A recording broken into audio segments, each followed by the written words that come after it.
Hi, I'm Dr. Joyce talking with Andrew Radar, known as Canada's greatest know-it-all, and wait until you hear what he has to say. Welcome to the show, Andrew.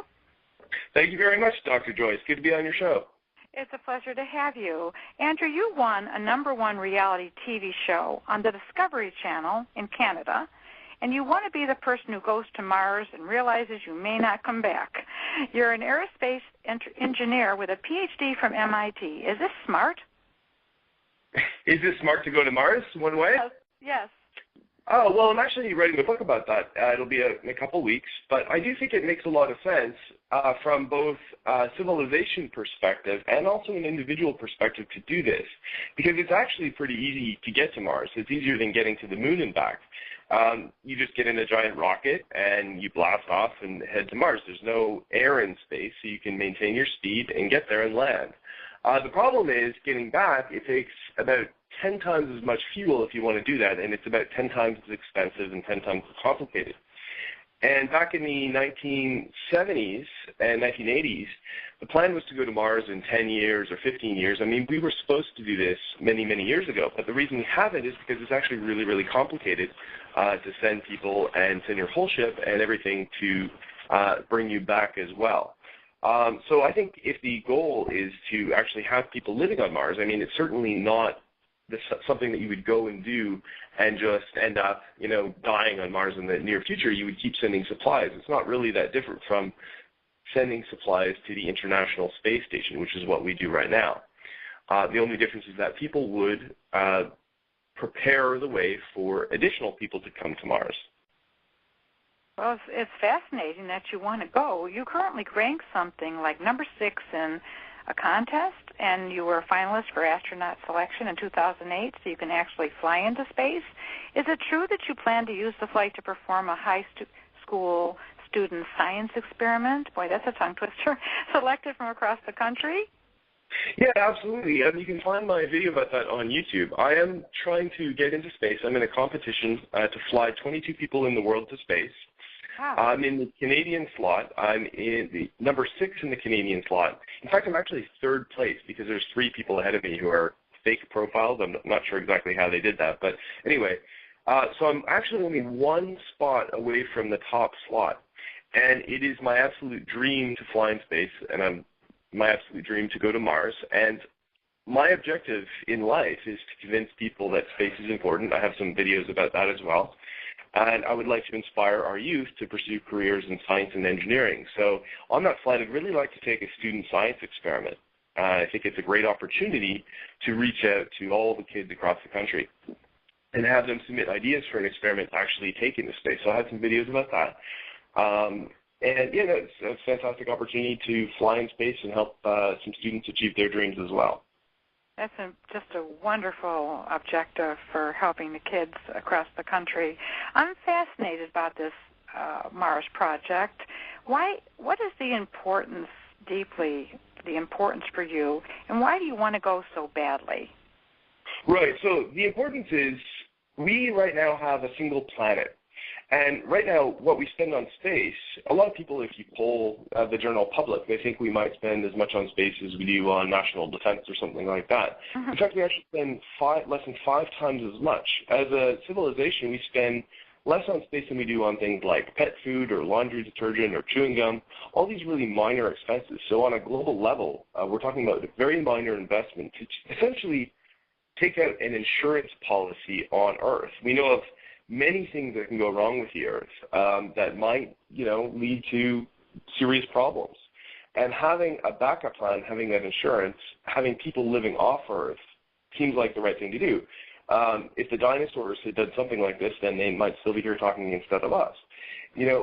So that's one of the reasons. I think in terms of the very minor investment, it's the largest leverage project we could ever do. Imagine if we had 4 people living on Mars, solving challenges related to water recycling, trying to synthesize their oxygen out of the Martian carbon dioxide, learning what it's like to live in a really harsh environment.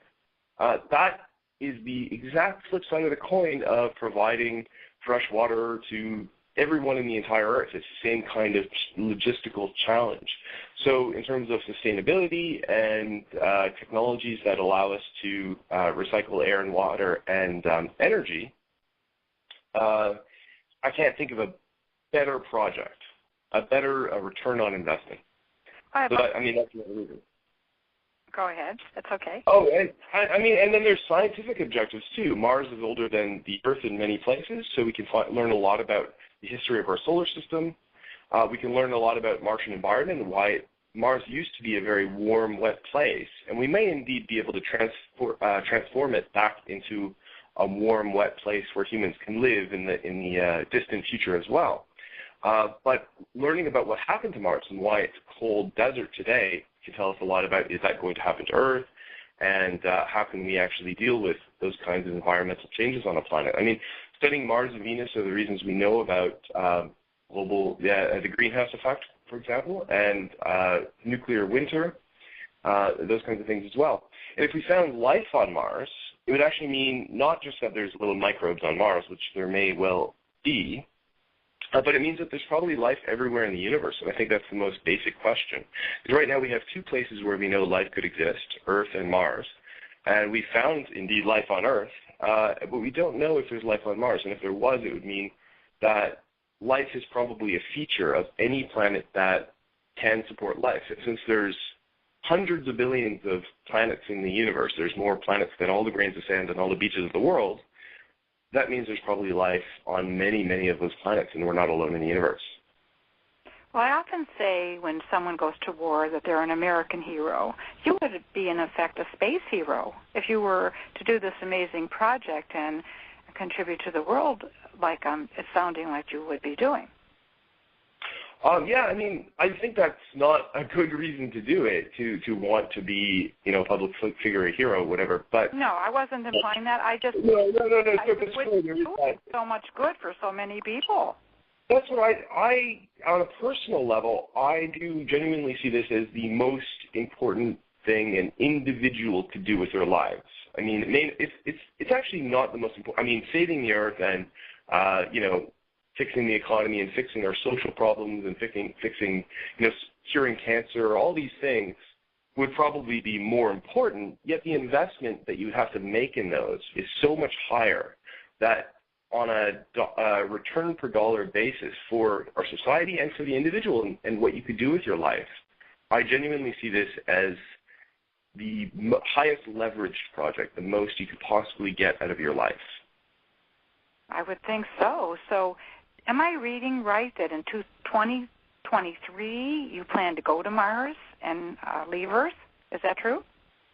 Oh, that's true if the project works as expected. I mean, it's kind of a long shot, I have to say. I mean, there are a lot of dominoes that have to fall into place for the project to go off as planned. But under current planning, if they're able to secure enough funding for the project, that would be the plan. And I don't know if I would be the one selected, but they would plan to send 4 people, in fact, 4 people from 4 different continents, because it would be a world project. Wow. Well, I think that you will be selected because you're so passionate about it. How do others react to you going to Mars and possibly never seeing you again? Isn't this a death sentence? Are you wanting this legacy even if you were to die there? Well, I don't see it as a death sentence any more than living on Earth is. I mean, everyone, unfortunately, is going to die on Earth anyway. So I see it as you have the potential to live a full life on Mars, solving challenges and being of great service. So I don't see why choosing to live a life with some risks and some possibilities of it ending shorter, but no plan to do so. I don't see why choosing to live the rest of your life, however long that may be, on a different planet is a death sentence by any means. And I think that what you would learn from it and what you would achieve from it is certainly worth it. In a personal sense, you're not going alone, and so your crew would certainly become your family, and you would have association with them, and indeed you'd be able to communicate with both your family on Earth and everyone in the entire world. And think of this compared to going to Australia in 1800. The settlers that went to Australia went on a 6-month, very dangerous sea voyage, faced storms and shipwrecks and all kinds of dangers. It was probably actually more dangerous than going to Mars. And they had no communication with their family. They were leaving forever and had no communication. So here you'd be able to talk to the entire planet. So I don't really think it's very different from what probably most of your listeners have an ancestor who has done. Most of your listeners have had an ancestor who's come across the ocean from Europe to North America on a dangerous voyage, never to see their family again. In the past, at least that was the case. Well, it's a good explanation and a great comparison. You've been on many radio and television interviews about this one-way Mars mission, Mars One, for which you're writing a book about. Tell us about that. So, about the book or the... The book, Mars One. Yeah, so my objective is to convince people that it's not as crazy as it sounds. Because anyone who hears, oh, people want to go to Mars one way, either think it's totally sensationalist or, you know, someone's a little off the rocker. And probably some people, quite frankly, are off the rocker. But I do think it is a logical... I do think it's a logical... You're just so right about that. It makes me laugh. Go ahead. Yeah, but I do think it is a logical, considered decision that an individual could make. Obviously, there are sacrifices, but I think people have this bias in their brain where they just think about, oh, I'm going to lose X, Y, Z on Earth. I'm going to never see trees again and that kind of thing, although, of course, there will be a greenhouse. But anyway, I mean, they're thinking about everything they give up. But I think it's a product of our society. I think if someone 100 years or 200 years ago looked at this idea, they'd say, oh, that's totally normal. You mean you're going to go emigrate to a different country across the ocean and never see your family again to make a better life for yourself or to accomplish something great for, you know, humanity?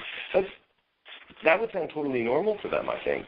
Columbus got on their ships. They got on ships that were really small and not seaworthy at all. They were Mediterranean ships because no bigger ships existed, and took enormous risks. They didn't know what was going to happen. They could have fallen off the edge of the world for all they knew. And, you know, they did this because it seemed relatively normal to them to take large risks for large potential returns and to advance humanity. And so I think that it's really, the book is really to convince people that it may not be for everyone. In fact, I fully acknowledge that it's probably not for most people. Most people would probably prefer to, you know, live a full life on Earth, and that's absolutely fine. But I do think that for the right kind of exploratory person who's willing to take risks, it actually isn't crazy to go one way. It actually makes a lot of sense. I think everybody has to do what they think they have to do, and that's what you're doing, so I commend you for that. I watched the video, is it? The Future is Not Star Trek? And oh, yeah. That's one of my videos on YouTube. I have about 25 or so videos on YouTube. Yes, and I loved watching it. So tell us about this video and some others you produced. Okay, so The Future is Not Star Trek is, okay, when I was a kid, when I was young, I wasn't actually very interested in space exploration. I liked science fiction. I liked Star Trek, for example, because it presented this picture where they would, you know, jump from star to star and meet all kinds of aliens and things like that and have all these adventures. And I thought, well, you know, real space, regular space, they just kind of go around the Earth, or maybe they've gone to the moon or something like that, but it's not really that interesting compared to Star Trek. But then I had a kind of an epiphany where I realized that we are never going to get to the place where we can be Star Trek unless we actually start doing what we can with what we have. And it's a progression, and it's a set of steps. And so The Future is Not Star Trek looks at all the technologies that Star Trek projected back in the 1960s and in subsequent iterations of Star Trek as well, and looks at them and says, where are we now? What technologies do we have? And what technologies will we probably have in the future? And what technologies does Star Trek really take as a liberty? So, you know, warp drive, things like that, transporters. I think the idea of transporting humans will probably never happen. If it does, it'll be thousands of years off. I mean, it's just, the challenges associated with that are just huge. But there are a lot of things that Star Trek presents that we can do today and some that we will be able to do in the near future. And I think the real future is actually just as interesting as Star Trek. It's maybe different in some ways, but I think people need to realize that if we want to become Star Trek, we have to start doing the things we can now, like going to Mars, for example, and that will drive technologies towards us actually realizing the goals of Star Trek.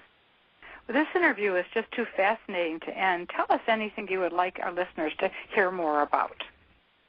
So you can check out my YouTube channel and also my Facebook page. And I really need your help to get to space, which is the first part of my mission. I'm currently in 6th place. You can vote for me to go to space at voteandrewtospace.com. If you just search for my name, Andrew Rader, you can find more information about how to get me to space. Currently, the people above me actually, it's not really their passion and dream to go to space, but they have these huge social networks. So I'm having a little trouble with that. But if you would like to help, it would make a really big difference if you can help vote to help me get to space. Well, the best way for me to help you is for you to send me an email, because I get so many requests for so many people to want me to do things. I want to make sure I do this for you. So send me the email, and I'll be happy to do whatever I can. I do have 600,000 people on Twitter and many other ways to get you out there. So happy to do that for you. I think that it's a fascinating thing that you're doing. I think a lot of people wouldn't do it. I think a lot of people from Earth just want to stay here and go to work, come home, eat their popcorn and potato chips, and have a Coke and go to sleep and get fat. And instead, you have instead, that's the United States, not your Canada. But I know that it's just a shame when people just don't do anything with their lives. And I call myself Mrs. Self-Actualization because I'm almost 70 and I don't stop. I'm like the ever-ready battery, 24/7. I'm working. And I love to work. I love to meet people like yourself who have the guts and will go out and do something that's important to the world. And I congratulate you on that. Yeah, I think it's try to do the most you possibly can with your life. You only live once. You might as well make the most of it. Well, thank you so much, Andrew, for being on our show, the Image Maker Inc. Radio Network. Thank you very much, Dr. Joyce. It's my